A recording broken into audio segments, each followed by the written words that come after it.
Hey there, welcome. This is The James Show, News Talk 820 WBAP, now on FM at 93.3. Welcome to the big show. Well, back when we were kids or even young adults, plastic surgery was kind of a novelty. It was something that only really rich people got or connected people got or people in extreme situations got. And then it became very mainstream. And then Nip Tuck came out and it was kind of cool. And now it's everywhere. I mean, there's people who are in their 20s getting elective plastic surgery, and it's so normal. It's just considered part of our healthcare system just about. But now that we have this weird segment of the plastic surgery realm that's got a lot of people scratching our heads, and I get questions about it on a lot of James shows. I'll bring you two examples. Number one, there's a dude in Canada who he's part of the LGBTQ community, and he wants both. He wants a his and hers downstairs. He wants, because a lot of times they want to change, like instead of having this, I want the other. Well, he wants both, and I've never heard of that before. I think it might be a medical first. So, look, let's just stop speculating about it. Let's ask an actual plastic surgeon. Dr. Robert Schwartz is on the show, because let's just start at the basics here. Welcome to the show, Robert Schwartz. Oh, hey, James. Good to be on the show. All right. So in doing a little research to talk to you, I wanted to go look up the Hippocratic Oath, because we all know the first do no harm, but it's actually like 5 paragraphs long and talks about things like keeping medical information confidential. But how do some of these stories mesh with the first do no harm? Well, we're talking about this specific story. Yeah, well, let's just talk more in general, because we see in a lot of these, people are cutting off body parts that work perfectly fine, and it's not for a medical reason. It's either for an aesthetic or, I don't want to say mental reason, but I mean, that's just for lack of a better term. It's obvious. I think it's a problematic situation for a lot of doctors who are in this situation now, because it seems like as a society, our views on this subject have changed very dramatically in the last 10 years. And I think, healthcare is in a way struggling to keep up with that, with where society seems to have gone with this, or at least part of society has gone with this. Does that make sense? Right. Well, because we didn't have this question when we were kids. There was no girl at my high school that wanted to cut off her chest electively. Right. Nor did we see very much of this. I mean, a lot more recently than that. I don't know exactly when you were in high school, but this is a phenomenon that's really manifested mostly within the last 10 years, and maybe even less than that. So I don't know that there's really consensus over this within the medical community over how to handle this. What do they teach you in medical school? Well, I went to medical school in the 80s, and so this didn't come up at all. And even in my training in plastic surgery, we had no training at that time in any sort of transgender surgery, and this would have been in the mid to late 90s. I never saw a single case ever. It wasn't covered on our board exams. None of this was there. So are there people of my generation who do these surgeries? There are, but they didn't learn it in residency, or if they did, it was the rare training program that included this in any way at that time. Well, I find myself in a little bit of conflict about this, because, my libertarian sensibilities say, if you're an adult, you can do whatever you want with your body. That's your domain. And if you want to cut off your left hand, even though it works just fine because you feel like you don't want a left hand anymore, I disagree with it. I think it's dumb. I think there's something mentally wrong with you, but I don't think it should be illegal. However, my gray area comes in, isn't there some sort of code of ethics within the doctor community that should stop this? And I really don't know the answer to that, Robert. I think this becomes really complicated. And look, like you, I'm a libertarian, and my feeling is if an adult wants to do something, even if I think it's a bad idea, so long as they're willing to accept the consequences of whatever action they want to take regarding themselves, and it doesn't affect anyone else in a negative way, then you should be free to do it. That's just, my own particular, and I guess your political angle on this. But you're totally right on this in terms of the standpoint from a doctor, because if someone's coming to you to cut off their hand, you start to get into it, no matter how badly they want it, you start to get into the dilemma of, well, you started with this, are we doing no harm here? It's kind of tough to make that argument. And, you have to make a very careful determination. Is this based on mental illness, or is there some legitimate reason to cut off their hand? I'd be hard-pressed to say that there is. I mean, even if someone says they identify as a one-handed person, I would have a hard time as a surgeon removing that hand for them. If they want to do it and they can find someone to do it, great. I don't know that that's for me. Right, and a lot of people use that. Go ahead. I was going to say a lot of people use that hypothetical example as an analog to, some of the trans surgeries where people are having perfectly fine working body parts cut off for preference.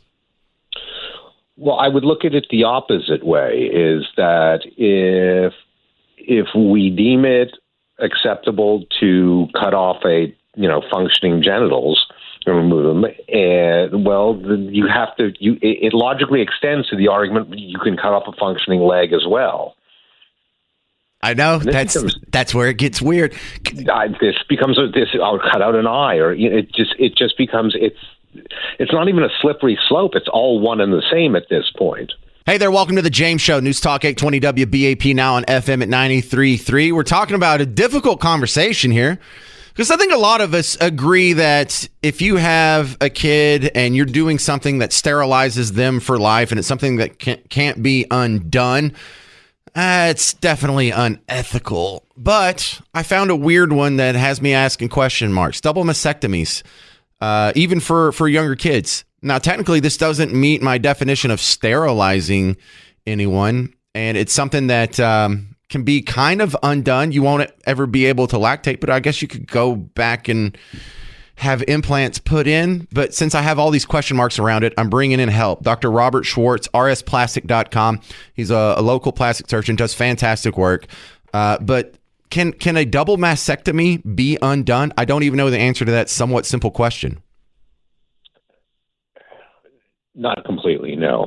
So at that point, what you're dealing with is you're essentially dealing with someone who's had what would originally have been a cancer operation, which means removing all of the breast gland tissue and maybe or maybe not the nipples. Honestly, I'm not sure if the nipples are removed in the course of these operations for transgender surgery or not. I don't have experience in that particular surgery.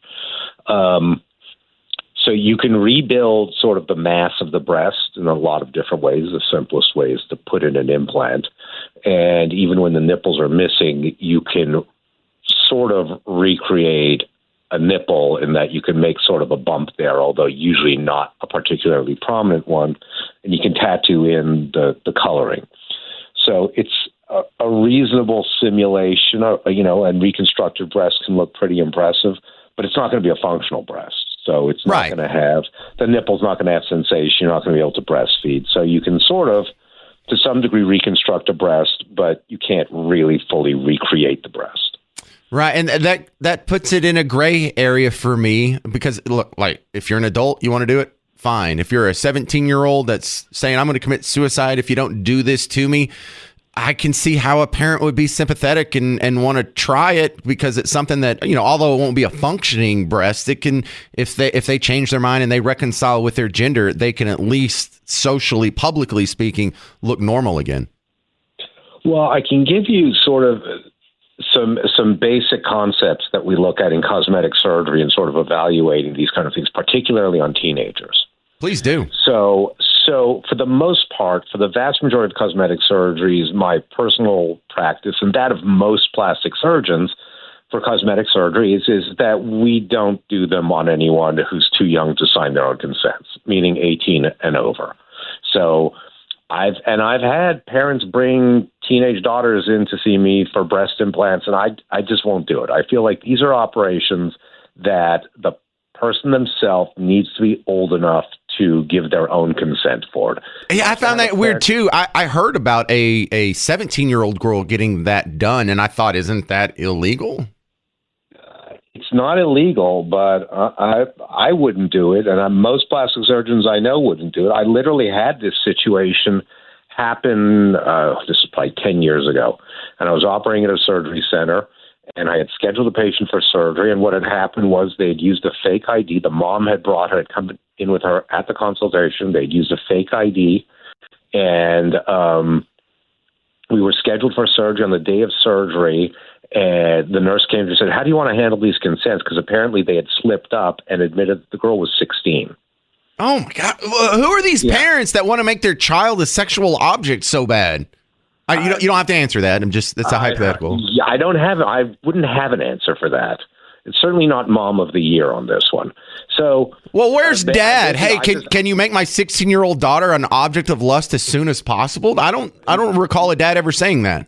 Yeah, dad was never to be seen in this thing. I don't know what dad's role was in this. Weird. Okay. But I canceled the surgery. I just don't do breast implants on underage minors.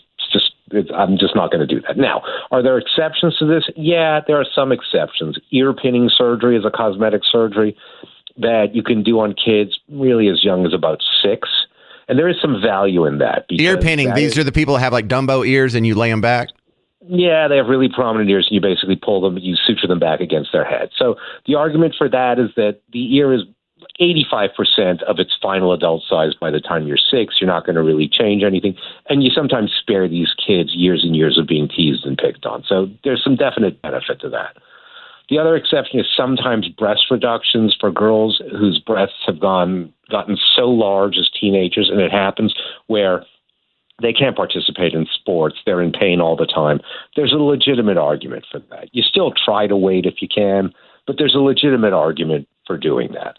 For most other things in cosmetic surgery, it's hard to come up with a compelling argument as to why this has to be done on someone who's a minor. And so, if I'm not going to put breast implants in a minor, I have a hard time justifying doing mastectomies for a cosmetic purpose on the minor. The other thing you got to keep in mind, if anyone came to me for any surgery saying, if I don't get this surgery, I'm going to kill myself, that's not a good idea to do surgery under those circumstances. Yeah, it's like surgery under duress. Yeah, well, I'm under duress and they're under duress. There's more things that need to be. If someone is considering killing themselves over a cosmetic surgery, that their emotional issues have to be addressed first. I'm not saying that their emotional issues are illegitimate, but they need to be not in that place where they're pinning that much on the surgery. There are people who have much less extreme versions of that who will tell you, I want to get my nose done because I don't like the way it looks. And because of that, I don't go outside anymore. I won't go to the mall. I don't go to show. I don't like because I feel like I'm hideous. And when you look at them, yeah, they have a nose that has a bump in it or something that's not ideal, but their level of distress over this is way past what the objective problem is. These are people with something called body dysmorphic syndrome, and you don't want to operate on them because they're not in a good mental place to have this surgery, and you can make them worse by doing it. Is there a big debate going on in the plastic surgery world about some of these issues right now? There's a debate. I don't know how big a debate there is. It seems to me, I can tell you, every meeting that I go to, a few years back, none of these things were discussed at all. And now they're discussed a little bit. So in other words, there are seminars and sections on transgender surgery and the various surgeries involved and the ethics involved. It's still not a very big part of plastic surgery. But when you go to like plastic surgeon conventions, this isn't something they're promoting. Yeah, they are actually. Oh, well, that's why I wanted to talk to a plastic surgeon. I don't know. Yeah, I don't know. I don't know about promoting that. I don't know if I'd necessarily put it that way, but it's being discussed. Surgical techniques are being discussed.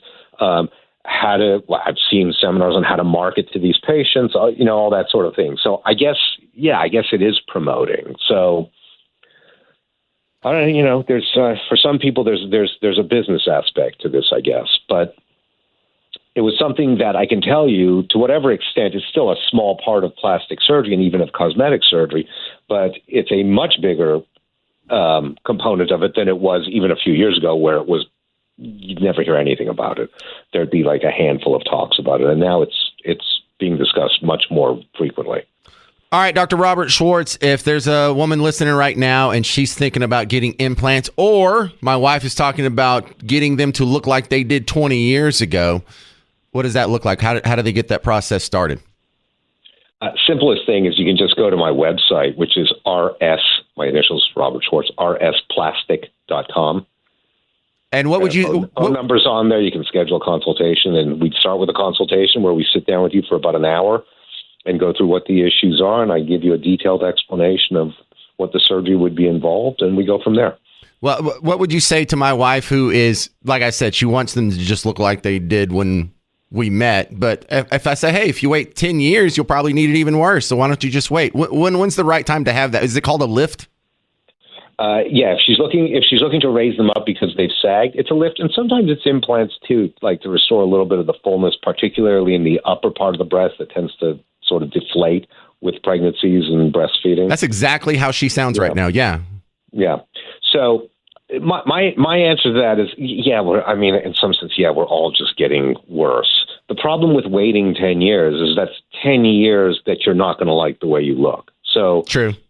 For this kind of situation, my general recommendation is if you're through having kids or you're probably through having kids, now's probably the best time to do it. You're never going to be a better surgical candidate than you are now. You're never going to get a better result than you will now. So by waiting 10 years, you're not getting more for your dollar by doing it. All right, you see that, baby? I asked for you. I miss Parker. All right, thank you, Schwartz. All right, good talking to you. Got to run. rsplastic.com. His name is Dr. Robert Schwartz. I saw some of the work he did 20 years ago. Fantastic. I'm a big fan of his work.